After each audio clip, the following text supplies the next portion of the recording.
Destiny সম্বন্ধে এত বেশি প্রোপাগান্ডা, এত বেশি বিভ্রান্তি, এত বেশি মিথ্যাচার, এত বেশি প্রলাপ সংলাপ আছে যে সীমাহীন। আসল জিনিসের মধ্যে কেউ দেখার চেষ্টা করে না, আবার অনেকে জানলো প্রকাশ করে না।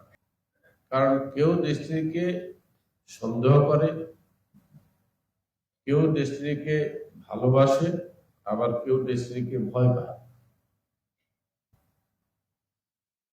এটা যার যার অবস্থান থেকে প্রতিক্রিয়াটা হচ্ছে। তার কারণ কি, যিনি ডেস্টিনিকে সন্দেহ করে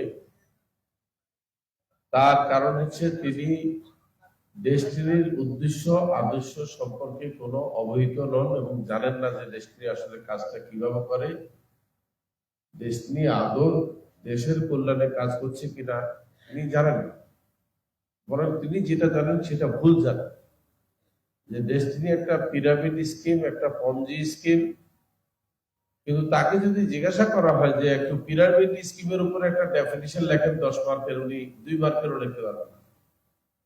তাকে যদি বলা হয় পঞ্জি স্কিমের উপরে 10 মার্কের একটা সংজ্ঞা লেখেন, উনি 2 লাইনও লিখতে পারবেন। কিন্তু বলার সময় বলতেছে এটা পঞ্জি স্কিম।